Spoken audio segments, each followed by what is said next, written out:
Alors, un petit bonus et complément à la vidéo. Comme je n'avais pas fait beaucoup de tests en dilution avec le kit Shades of Grey, je me dis que je vais le faire ici. Comme ça, j'aime bien, j'aurai ma référence aussi sur le côté avec ces feutres-là. Donc, il faut juste que je fasse attention, comme c'est toujours des tonalités de gris.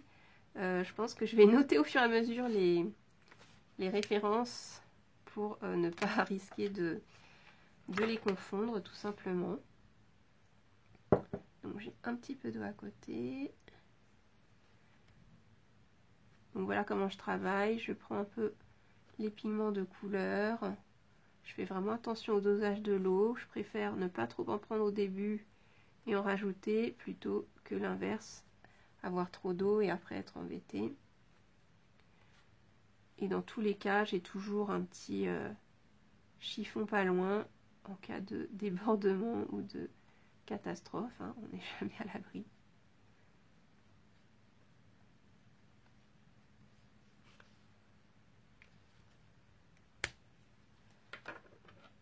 Et ce qui peut être intéressant, c'est d'avoir aussi la couleur pure juste à côté, parce que ça, je ne l'ai pas fait. Et donc, c'est bien de ne pas avoir que la couleur diluée. Hop, je mets de côté au fur et à mesure, comme ça je suis sûre de ne pas me tromper. C'est la première fois que je fais un ensemble de roses grises, donc c'est assez marrant.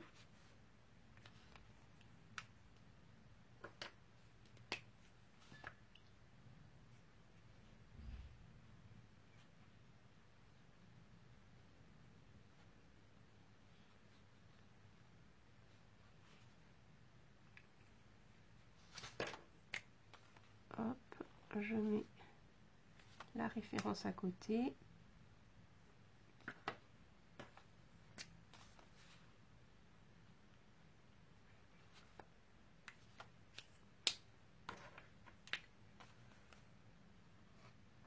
Celui-ci, c'est vraiment un gris beaucoup plus clair. Quand je vais diluer, à mon avis, on va pas forcément voir beaucoup, mais c'est intéressant de le faire.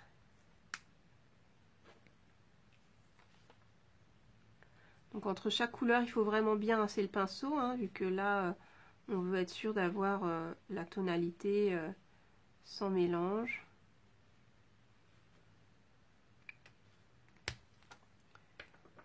Donc là, 277.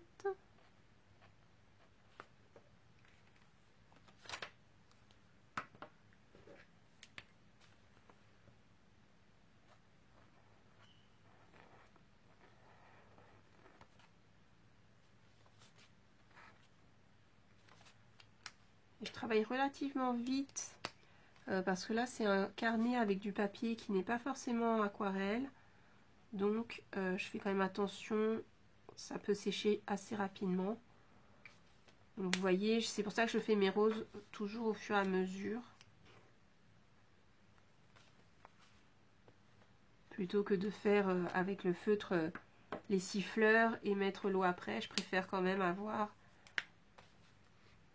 l'encre du feutre qui est relativement encore humide quand je vais travailler à l'eau. D'ailleurs, on voit parce que ça brille. Et quand ça devient mat, je n'ai plus assez d'eau pour travailler. Bon, après, ça se réactive hein, un peu, bien sûr, mais voilà, comme ça, je suis sûre.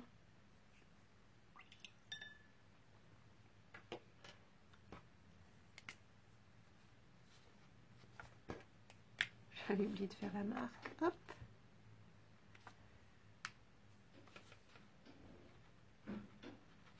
Et le dernier, c'est le noir.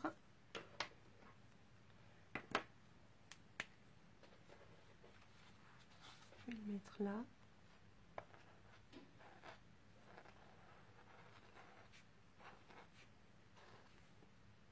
Et voilà.